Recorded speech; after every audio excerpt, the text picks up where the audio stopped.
Hello students, स्वागत है आपका एक बार फिर से मेरे यूट्यूब चैनल गणित एवं विज्ञान सेक्शन में। तो स्टूडेंट्स, हम जो है 8वीं क्लास के बोर्ड एग्जाम की प्रिपरेशन कर रहे थे, जिसके अंतर्गत हम संजीव डैश वर्क में दिए गए जो मॉडल टेस्ट पेपर हैं उनको कंटिन्यूसली सोल्व कर रहे हैं। पहला जो मॉडल टेस्ट पेपर था वो अपना बोर्ड द्वारा जारी किया गया था, वो मॉडल पेपर हमने सोल्व किया। दूसरा था वो अभ्यास के लिए, और आज हम तीसरा मॉडल टेस्ट पेपर जो है अभ्यास के लिए हम उसको आज हल करने वाले हैं, जिससे हमें नॉलेज होगी कि हमें कितनी नॉलेज है सब्जेक्ट की, जिससे हमें पता चल पाएगा कि हमें कितनी ज़्यादा और पढ़ने की ज़रूरत है, कौन सा कॉन्सेप्ट आपका वीक रह गया है उसको जा करके आप इम्प्रूव कर सकते हैं। तो शुरू करते हैं आज का मॉडल पेपर। तो ये जो मॉडल पेपर दिया गया है ये बिल्कुल वैसा ही है जैसा आपका 23 फरवरी को जो आपको एग्ज़ाम होने वाला है, 23 फरवरी 2026 में जो आपका एग्ज़ाम होने वाला है, वो जो पेपर आएगा बिल्कुल एज इट इज़ ऐसे के ऐसा वही पैटर्न है उसी तरह के। और हो सकता है इस मॉडल टेस्ट पेपर में से भी कुछ क्वेश्चंस ऐसे केस उठा करके एग्ज़ाम में दे दे। तो देखते हैं आपने कितना सीखा है, साल भर में कितना आप पढ़े हो, कितने प्रश्नों के उत्तर आप दे पाते हो, और जिनके नहीं दे पा रहे हो हम उसको डिटेल में हल करेंगे और आपको पता चल जाएगा कि कौन सा टॉपिक आपका क्लियर नहीं है, आप जा करके उसको इम्प्रूव कर पाएंगे। तो शुरू करते हैं आज का मॉडल टेस्ट पेपर। खंड ए। अब 2 मॉडल पेपर आप कर चुके हैं तो आपको पता ही है खंड ए के अंदर जो है प्रश्न संख्या 1 से 8 तक रहेंगे, जो वस्तुनिष्ठ प्रश्न रहेंगे, यानी बहुविकल्पीय प्रश्न MCQ रहेंगे, जिसका हर एक प्रश्न का 1 नंबर होगा। तो पहला प्रश्न दे रखा है, चेचक के टीके की खोज करने वाले वैज्ञानिक का नाम। तो देखिए, चेचक के टीके की खोज करने वाले वैज्ञानिक कौन है? एडवर्ड जेनर, यही हैं। एडवर्ड जेनर साहब ने चेचक के टीके की खोज करी थी। अगला जो प्रश्न है वो दे रखा है आपको, प्रश्न संख्या 2, सोगान का दूसरा नाम है। सोगान एक वृक्ष है, एक पेड़ है, और इसका दूसरा नाम क्या है? इसका दूसरा नाम होता है टीक। टीक का पौधा या सोगान का पौधा एक ही बात है, इसको टीक भी कहते हैं। अगला जो प्रश्न है वो है, प्रकाश उत्सर्जक डायोड यानी LED के साथ जुड़े लंबे तार को जोड़ा जाता है। तो कल हमने देखा था LED की संरचना किस तरह की होती है। उसके नीचे 2 टर्मिनल जुड़े हुए होते हैं, 2 लीड्स लगी हुई होती हैं, एक लंबा तार होता है, एक छोटा तार होता है, और जो लंबा तार होता है वो धन टर्मिनल से जुड़ा होता है, धन सिरे से जुड़ा होता है। अगला जो प्रश्न है वो पूछ रहा है, तड़ित चालक का उपयोग करते हैं। तड़ित चालक का उपयोग कहाँ पे किया जाता है? तो देखिए, तड़ित चालक का प्रयोग होता है बड़े भवनों को बचाने के लिए। जो बड़े बड़े भवन होते हैं उनको तड़ित से सुरक्षित रखने के लिए तड़ित चालक का प्रयोग किया जाता है।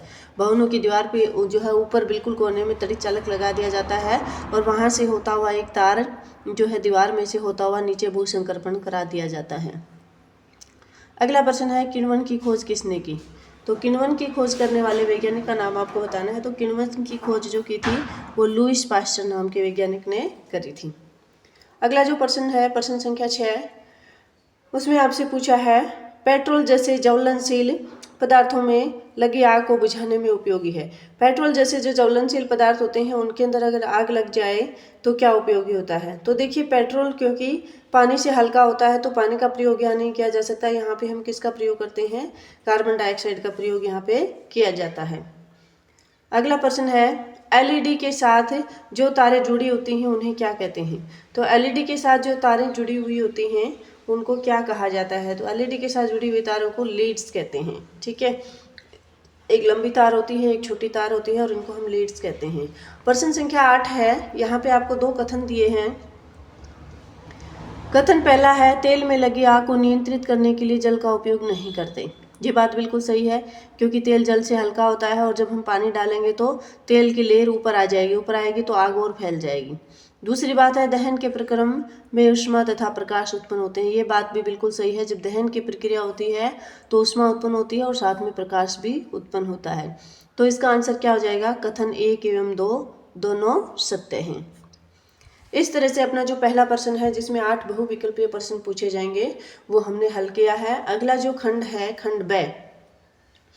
खंड ब में प्रश्न संख्या 9 से 12 रहता है। आपने 2 मॉडल टेस्ट पेपर देखे हैं, उनमें भी इसी तरह का पैटर्न है, और बोर्ड एग्जाम में भी इसी तरह का पैटर्न आएगा।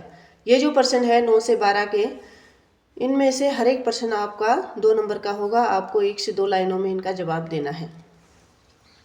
पहला प्रश्न पूछा है, परिष्करण रिफाइनिंग से क्या आशय है? तो परिष्करण या रिफाइनिंग का मतलब क्या होता है? परिष्करण या रिफाइनिंग की परिभाषा आपको देनी है। तो जो पेट्रोलियम होता है, पेट्रोलियम का हम जानते हैं उसमें बहुत सारे संघटक मिले हुए होते हैं। तो पेट्रोलियम के संघटकों को अलग करने की जो प्रक्रिया है वो प्रक्रिया क्या कहलाती है? परिष्करण कहलाती है, रिफाइनिंग कहलाती है। दूसरा जो प्रश्न है वो है ऐसे दो जंतुओं के नाम लिखिए जिनमें अलैंगिक जनन मुकुलन द्वारा होता है। अलैंगिक जनन होता है और वो भी कौन सी प्रक्रिया के द्वारा? मुकुलन के द्वारा होता है। तो ऐसे जीव कौन से लिख सकते हैं? आप लिख सकते हैं हाइड्रा। हाइड्रा के अंदर क्या होता है? मुकुलन के द्वारा अलैंगिक जनन होता है। और दूसरा जो आप उदाहरण लिख सकते हो वो लिख सकते हो ईस्ट। ईस्ट के अंदर भी क्या होता है? मुकुल बनते हैं, बड बनते हैं और उनसे जो है जनन की प्रक्रिया होती है, अलैंगिक जनन। अगला जो प्रश्न है वो पूछा है किन्हीं 4 उर्वरकों के नाम बताने हैं। तो कोई 4 उर्वरक आपको बताने हैं। तो 4 उर्वरक आप बता सकते हो यूरिया, क्या? Urea, ammonium sulphate, super phosphate और पोटास। ठीक है, ये आप 4 उदाहरण किसके दे सकते हो? उर्वरकों के। एक बार फिर से सुनिए, urea, ammonium sulphate, super phosphate और पोटास, ये क्या हैं? उर्वरक हैं जिनको फैक्ट्रियों में बनाया जाता है और ये उर्वरकों के नाम आप दे सकते हो। अगला जो प्रश्न है प्रश्न संख्या 12, कमानीदार तुला क्या है? तो कमानीदार तुला क्या होती है? कमानीदार तुला वो युक्ति होती है जिसे किसी वस्तु पर लगने वाले बल को नापा जाता है। कमानीदार तुला से क्या करते हैं? बल को नापा जाता है। एक ऐसी युक्ति है जिससे बल को नापा जाता है। तो बल को नापने वाली जो युक्ति है उसको हम क्या कहते हैं? कमानीदार तुला कहते हैं। अगला जो प्रश्न है आपके खंड ब में जो है प्रश्न संख्या 9 से 12 थे जो आपके कंप्लीट होते हैं। अगला जो खंड है वो है आपका खंड स।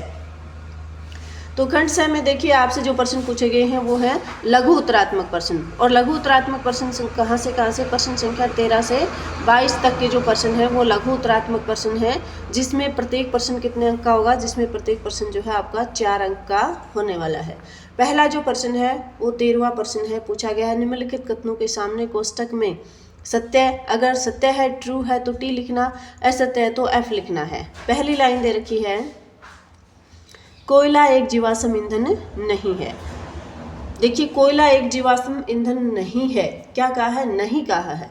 हम जानते हैं कोयला एक जीवाश्म ईंधन है, लेकिन इसने कहा है नहीं है। इसका मतलब क्या है? ये बात इसकी असत्य है, तो हम लिखेंगे एफ। अगली जो लाइन है वो कह रहा है कोक एक कठोर सरंदर काला पदार्थ है। ये बात बिल्कुल सही है। कोक क्या है?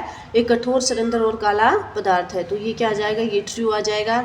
अगली जो लाइन लिखी है वो कह रहा है कोलतार एक सुगंधित काला गाढ़ा द्रव्य होता है। तो कोलतार क्या होता है? सुगंधित नहीं होता है। काला गाढ़ा द्रव तो होता है लेकिन ये सुगंधित नहीं होता है, तो हम कहेंगे कि ये फॉल्स है, असत्य है। उसमें बदबू आती है, अच्छी खुशबू नहीं आती है। नेक्स्ट लाइन दे रखी है मिट्टी का तेल स्टोव, लैंप और जेट वायुयान के लिए ईंधन के रूप में काम आता है। तो ये बात भी आपकी सत्य है।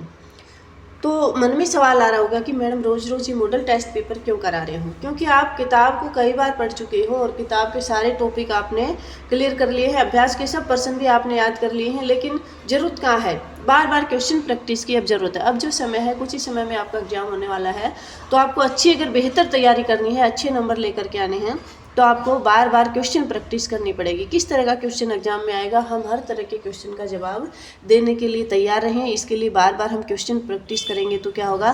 कॉन्फिडेंस आएगा आप में, कॉन्फिडेंस आएगा कि हाँ मैं आसानी से कर सकता हूँ। एग्जाम को देख करके घबराओगे नहीं। किस तरह का पैटर्न आएगा, दिमाग में एक जो है आपके रेखा चित्र बन जाएगा कि इस तरह के प्रश्न आने वाले हैं, और आसानी से आप पूरे कॉन्फिडेंस के साथ एग्जाम में एंटर करोगे और आपके बहुत अच्छे मार्क्स आएंगे। इसलिए क्वेश्चन प्रैक्टिस जरूरी है।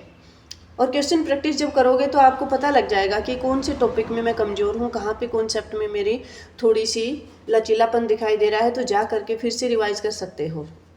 अगला जो प्रश्न है वो है कोष्टक में दिए गए शब्दों में से उचित शब्द का चयन कर रिक्त स्थानों की पूर्ति कीजिए।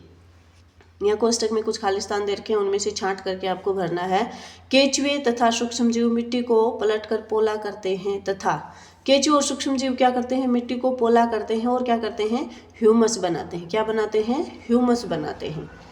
अगला जो प्रश्न है खालिस्तान वो पूछा है कल्टीवेटर का उपयोग खालिस्तान में किया जाता है। तो कल्टीवेटर का प्रयोग किस में करते हैं? जुताई के समय कल्टीवेटर का प्रयोग किया जाता है। अगला खालिस्तान है खालिस्तान को फसल खनिज पदार्थ प्रदान करती है। तो फसल जो है खनिज पदार्थ किसको प्रदान करती है? मिट्टी को। ठीक है। मिट्टी जो है फसल को खनिज पदार्थ प्रदान करती है। अगला जो प्रश्न पूछा है खालिस्तान, खरपतवार हटाने को खालिस्तान कहते हैं। तो खरपतवार हटाने की जो प्रक्रिया है उसको हम निराई कहते हैं। नेक्स्ट देखिए प्रश्न संख्या 15 आपको दिया है, समझाइए कि CO2 यानी कार्बन डाइऑक्साइड किस प्रकार आग को नियंत्रित करती है।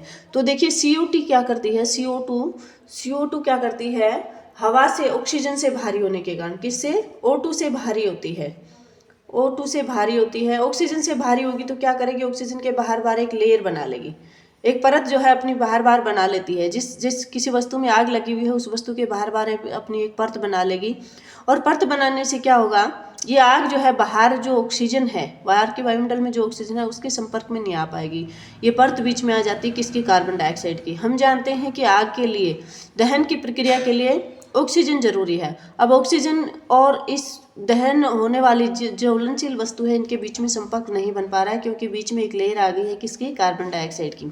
कार्बन डाइऑक्साइड की एक परत होने की वजह से ऑक्सीजन और ज्वलनशील पदार्थ का संपर्क नहीं हो पाता है, और ऑक्सीजन के अभाव में आग पर नियंत्रण पा लिया जाता है, आग बुझ जाती है। तो क्या लिखेंगे, ऑक्सीजन से भारी होने के कारण कार्बन डाइऑक्साइड आग को कंबल की तरह लपेट लेती है, इससे ईंधन और ऑक्सीजन के बीच में संपर्क टूट जाता है और आग पर नियंत्रण हो जाता है।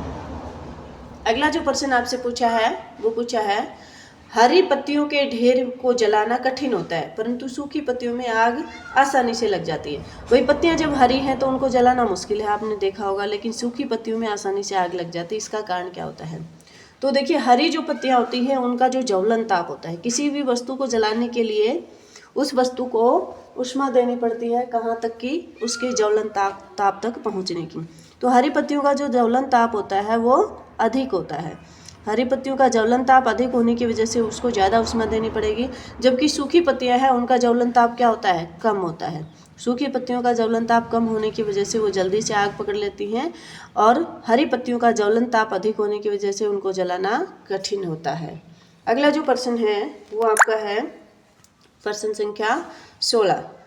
देखिए प्रश्न संख्या 15, 16, 17 इनमें सब में दो दो भाग हैं, क्योंकि ये जो लघु उत्तरीय प्रश्न है ये आपके 4-4 अंक के हैं, और जो 2 भाग दे रखे हैं उसमें से प्रत्येक भाग जो है 2-2 अंक का होगा, कुल मिलाकर के 4 अंक का आपका प्रश्न आने वाला है। सेम यही पैटर्न जो है आपके बोर्ड के एग्जाम में आएगा जैसा मॉडल टेस्ट पेपर में दे रखा है। प्रश्न संख्या 16 है, इसमें पहला भाग पूछा है, यौवनारंभ के समय शारीरिक आकृति में क्या परिवर्तन होते हैं। जब किशोरावस्था आती है यानी यौवनारंभ होता है उस समय शरीर की आकृति में क्या क्या परिवर्तन होते हैं। तो देखिए लड़कों की अगर बात करें तो लड़कों में क्या होता है, सीना चौड़ा हो जाता है, ठीक है, सीना चौड़ा हो जाता है, और सीना चौड़ा होने की वजह से उसके कंधे जो है फैल जाते हैं।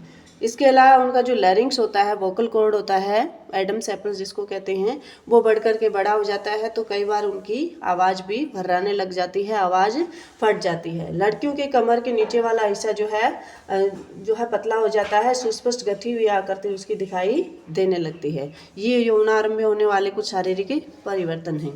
अगला जो प्रश्न पूछा है वो पूछा है, हार्मोन किस प्रकार कार्य करते हैं, उदाहरण दीजिए। तो हार्मोन क्या करते हैं, हार्मोन एक तरह का सिक्रीशन है जो किसके द्वारा, अंतःस्रावी जो ग्रंथियां होती हैं अपनी, ठीक है, अंतःस्रावी जो ग्रंथियां होती हैं वो ग्रंथियां क्या करती हैं, हार्मोन छोड़ती हैं, और ये हार्मोन सीधा किस में मिला दिया जाता है, ये रक्त में मिला दिया जाता है। और हम जानते हैं रक्त जो है शरीर के हर एक हिस्से तक पहुंचता है, जहाँ पे भी उसका लक्ष्य अंग होता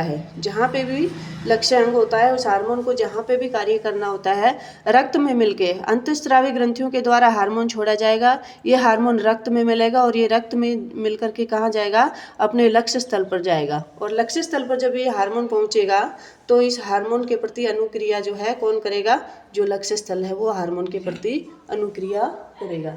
अनुक्रिया करने की वजह से जो भी उसका काम है वो जो है कर दिया जाएगा। जैसे हम बात करें पिट्यूटरी ग्लैंड की या पीयूष ग्रंथि की, वो जो है अनेक हार्मोन छोड़ती है। इसके अलावा जो अंडाशय और शुक्राणु जो हार्मोन छोड़ते हैं वो क्या करेंगे, अंडाशय के पकने के लिए और शुक्राणु के परिपक्व होने के लिए काम करते हैं। अगला जो प्रश्न है वो पूछा है, सब्जियों को किसी कुंठित चाकू के बजाय तीखे चाकू से काटना क्यों आसान होता है। देखिए आपने नोट किया होगा कि एक कुंठित चाकू है उससे हम सब्जी काटने की कोशिश कर रहे हैं, और एक तीखे चाकू से, तीखे से आसानी से काट पाते हैं, कुंठित चाकू से सब्जी काटने में आपको दिक्कत होती है।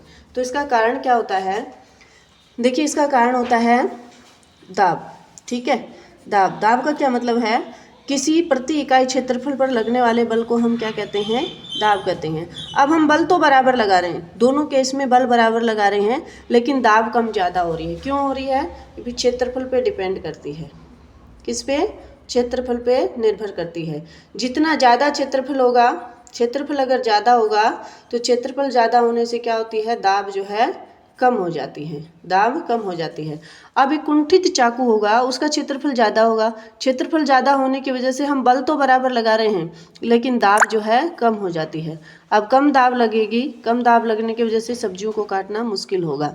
जबकि तीखा चाकू है, तीखे चाकू में क्या होगा? चाकू को हमने तीखा कर लिया है तो क्षेत्रफल कम कर दिया है, उसको घिसा करके क्षेत्रफल को कम कर लिया है, और क्षेत्रफल जब कम होगा तो दाब बढ़ेगी। एक दूसरे के विपरीत क्रमानुपाती होते हैं। तो जब दाब बढ़ेगी तो सब्जियों को काटना आसान होगा। तो क्या जवाब लिखेंगे सही से कि क्या होता है? दाब के बढ़ने से, क्षेत्रफल के बढ़ने से दाब कम हो जाती है, और क्षेत्रफल के कम होने से दाब बढ़ जाती है। और दाब के बढ़ने और कम होने की वजह से ही कुंठित चाकू की से सब्जियों को काटना मुश्किल होता है, जबकि तीखे चाकू से सब्जियों को काटना आसान होता है। अगला जो प्रश्न है, प्रश्न संख्या 17 का दूसरा भाग, इसमें आपसे पूछा है मानव शरीर का क्या होगा यदि वायुमंडलीय दाब अचानक शून्य हो जाए। पूछा है कि अगर वायुमंडलीय दाब है ना, उसको अगर शून्य कर दिया जाए, बिल्कुल भी वायुमंडलीय दाब नहीं है, तो अपने शरीर का क्या होगा।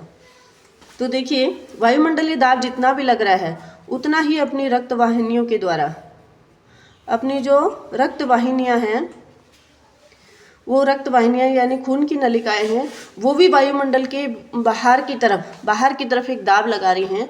अब जैसे जैसे वायुमंडल का दाब कम होता जाएगा, रक्त वाहिनियों का दाब तो लग रहा है, अब वायुमंडलीय दाब को अगर शून्य कर देंगे तो रक्त वाहिनियाँ इतना दाब लगा रही हैं, बाहर की तरफ इतना प्रेशर लगा रही हैं, वायुमंडलीय दाब जो है उसको संतुलित करके रखता है। वायुमंडलीय दाब को अगर शून्य कर दिया जाएगा तो रक्त वाहिनियाँ जो प्रेशर लगा रही हैं उसकी वजह से वो फट जाएंगी, और रक्त वाहिनियाँ अगर फट जाएंगी, रक्त की नलिकाएं फट जाएंगी, तो मनुष्य की क्या हो जाएगी?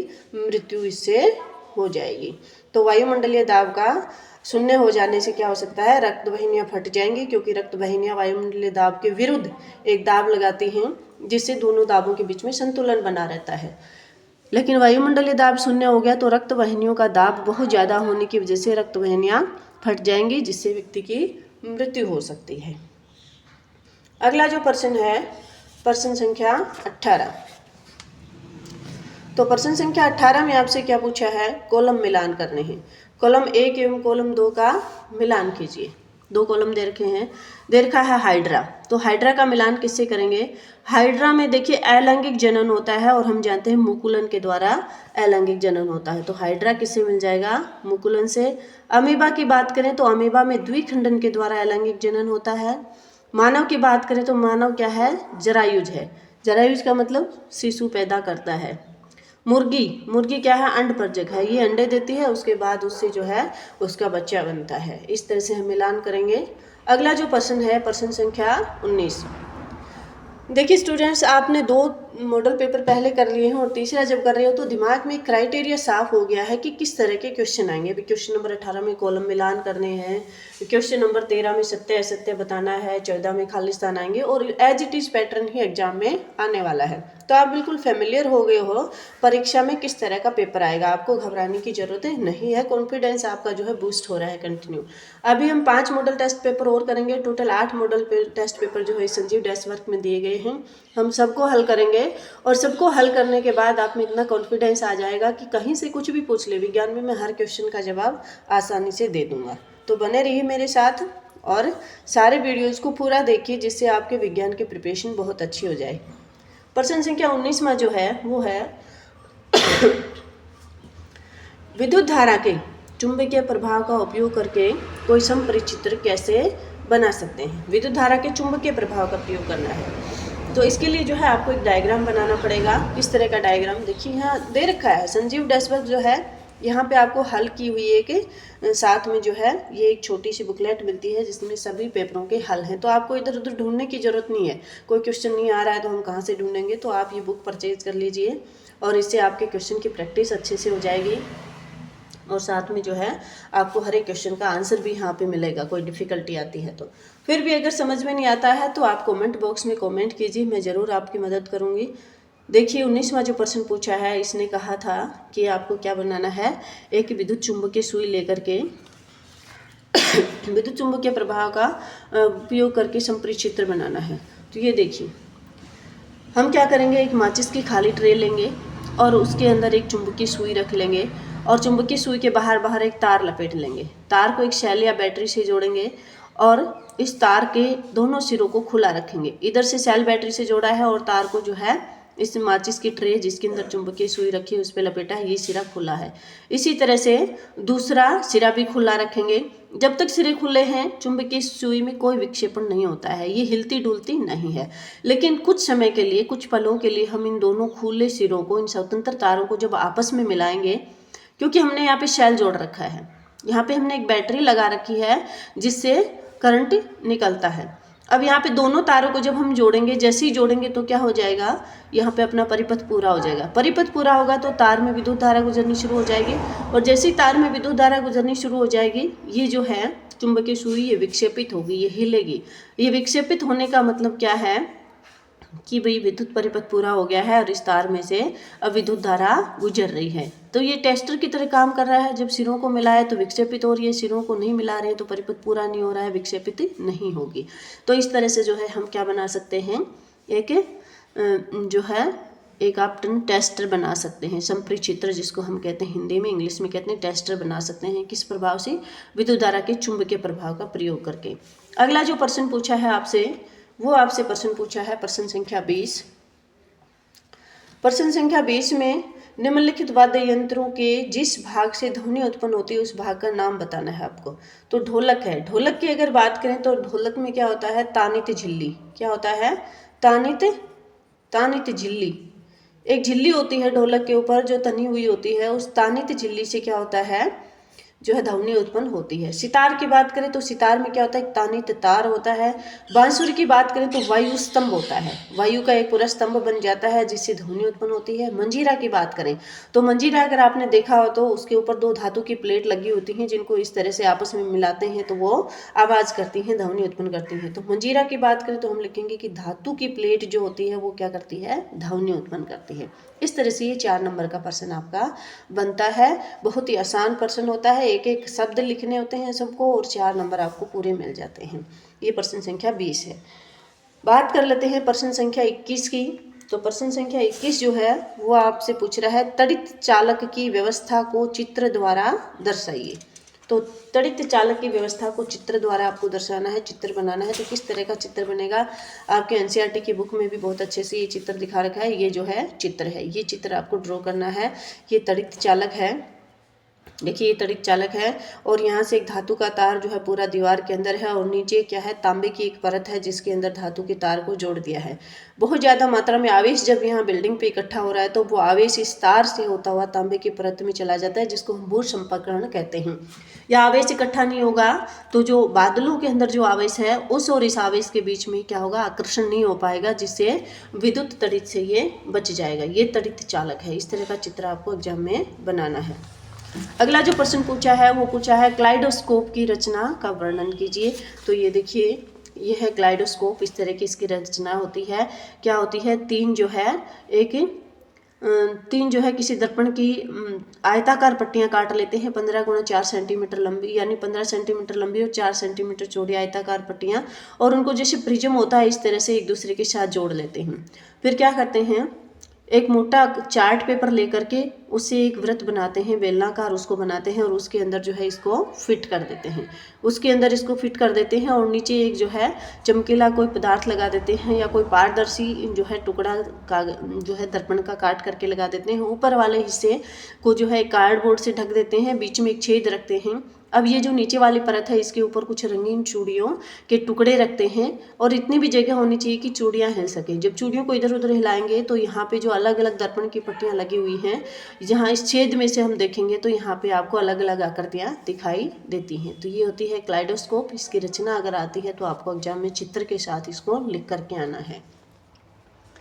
अगला जो प्रश्न है प्रश्न संख्या 23, खंड द में हम पहुँच गए हैं। देखिए खंड द जो है वहाँ निबंधात्मक प्रश्न आते हैं। हर एक प्रश्न 6 नंबर का होता है।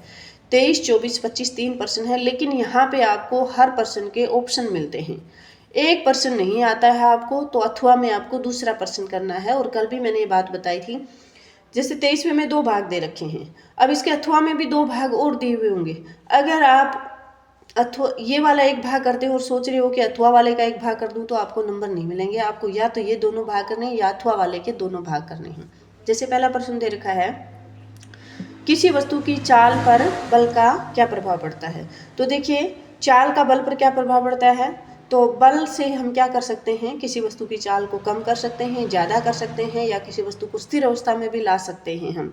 तो चाल को कम या ज़्यादा हम कर सकते हैं या वस्तु को स्थिर अवस्था में भी ला सकते हैं। अगला प्रश्न है, एक उदाहरण देकर बताइए कि पृष्ठों को बलपूर्वक दबाएं तो घर्षण में वृद्धि होती है। तो देखिए इसका एक बहुत ही सिंपल सा उदाहरण है जो हमारी रोजमर्रा की लाइफ में होता है। जैसे चटाई पे कोई व्यक्ति बैठा है, चटाई अभी खाली है तो उस चटाई को खींचिए और उसके बाद कोई व्यक्ति बैठा है तो चटाई को खींचिए। आपको किस में ज़्यादा बल लगाना पड़ रहा है, जब व्यक्ति बैठा है तब बल लगाना पड़ रहा है। व्यक्ति बैठा है तो क्या होता है, जो है उस चटाई के ऊपर दबाव बढ़ाया जा रहा है, उसको दबाया जा रहा है, दबाने से घर्षण बल में वृद्धि हो रही है क्योंकि अब आपको ज़्यादा बल लगाना पड़ रहा है। तो ये उदाहरण जो है आप लिख सकते हो। संजीव डस वर्क में इसको हल करके दे रखा है। और इसी में एक तीसरा पार्ट है जो क्या पूछा है, एक मच्छर अपने पंखों को 500 कंपन प्रति सेकंड की औसत दर से कंपित करके ध्वनि उत्पन्न करता है, तो आवर्तकाल बताना है। तो ये जो है इसकी आवर्ती दे रखी है 500 कंपन प्रति सेकंड, इसको हम 500 हर्ट्ज भी कह सकते हैं। तो जो आवर्तकाल होता है वो 1/500 करके हम निकाल लेंगे, जिसका आंसर आएगा 0.002। ठीक है, 0.002 सेकेंड। आवर्तकाल हमेशा सेकेंड में होता है। ये वाला क्वेश्चन अगर नहीं आते हैं तीनों पार्ट तो आप ये कर सकते हो, किसी उपग्रह को उसकी कक्षा में प्रमोचित लॉन्च करने के लिए किसी रॉकेट को ऊपर की ओर प्रक्षेपित किया गया है। प्रमोचन मंच से छोड़ने के तुरंत बाद रॉकेट पर लगने वाले बलों के नाम। देखिए एक बल नीचे की तरफ लगता है गुरुत्वाकर्षण बल, और एक बल ऊपर की तरफ लगता है रॉकेट जो गैसें छोड़ता है उसके दहन से जो गैसें निकलती हैं नीचे की तरफ वो ऊपर की तरफ उस पर बल लगाती हैं। तो 2 तरह के बल यहाँ लगते हैं। अगला इसमें पूछा है, वर्णन कीजिए तरल में गति करने वाली वस्तुओं की आकृति विशेष क्यों होती है। तो तरल में गति करने वाली आकृति वस्तुओं की आकृति जो है धारा रेखीय होती है, जिससे जो है जल विरोध में जो घर्षण बल लगा रहा है उसको कम किया जा सके। इसी तरह से ये एक तीसरा प्रश्न दिया है, एक सौरयंत्र का दोलन काल 1/40 सेकेंड है, सौरयंत्र की आवर्ती बताइए। तो ये क्वेश्चन आपको दे रखे हैं, ऊपर वाला नहीं आता, तत्वा वाले आप कर सकते हैं। इसी तरह से 24वां क्वेश्चन है, उसमें भी आपको ऑप्शन मिलेगा। इसमें देखिए सूक्ष्म जीवों द्वारा होने वाले हानिकारक प्रभावों का संक्षिप्त विवरण करना है। उसके बाद परावर्तन क्या है, इसके नियम क्या है, परावर्तन कोण और आपतन कोण को समझाते हुए इनमें संबंध लिखने हैं। ये 2 प्रश्न हैं, 4 नंबर के, बल्कि 8 नंबर का है। और अथवा में भी 8 नंबर का क्वेश्चन दे रखा है, नाइट्रोजन चक्कर का चित्र बनाइए, मानव नेत्र का एक नामांकित चित्र बनाइए। ये दोनों चित्र बना सकते हो अगर आपको ऊपर वाला क्वेश्चन नहीं आता है तो। ये ऑप्शन में आते हैं। और इसी तरह से प्रश्न संख्या 25 है आपका, वहाँ पे भी आपको ऑप्शन में क्वेश्चन मिलने वाले हैं। तो देखिए निम्नलिखित में अंतर स्पष्ट कीजिए। वन्य प्राणी उद्यान एवं जैव मंडलीय आरक्षित क्षेत्र, चिड़ियाघर एवं अभ्यारण्य, संकटापन्न विलुप्त स्पीसीज। और दूसरा है, इसमें निम्नलिखित पर टिप्पणियां लिख लिए, संतुलित आहार और जंक फूड। ये सारे प्रश्न आते हैं तो अच्छी बात है, ये नहीं आते हैं तो आप अथवा वाला कर सकते हो। जैसे प्रोजेक्ट हाथी, जैव विविधता, तप्त स्थल क्या है, भारत में संकटापन्न स्पीसीज क्या है, और फिर ऋतुस्राव के समय यदि कोई व्यक्ति किसी लड़की किसी लड़के को देखती है तो गर्भवती हो जाती है, इस कथन पर मत स्पष्ट कीजिए। तो आपको लिखना है कि ये एक सर्वत्र मिथ है, बिल्कुल सर्वथा मिथ है, ये बिल्कुल भी सत्य नहीं है। तो इसको भी आपको एक्सप्लेन करना है। तो आपको अथवा में क्वेश्चन दिए गए हैं, ऊपर वाला नहीं आता है तो आप ये कर सकते हैं। इस तरह से स्टूडेंट्स आज हमने जो है मॉडल पेपर 3 जो है हल किया है। नेक्स्ट वीडियो में हम मॉडल पेपर 4 हल करने वाले हैं। आप जरूर जुड़े रहिए, इन क्वेश्चंस की प्रैक्टिस कंटिन्यू करते रहिए, इससे आपका जो है बहुत अच्छी प्रिपरेशन बोर्ड एग्जाम की हो जाएगी और कॉन्फिडेंस के साथ आप बोर्ड एग्जाम में जाओगे। आज के वीडियो में इतना ही, मिलते हैं एक नए वीडियो में एक बार फिर से पूरे जोश उत्साह के साथ। तब तक के लिए स्वस्थ रहिए, खुश रहिए, पढ़ते रहिए।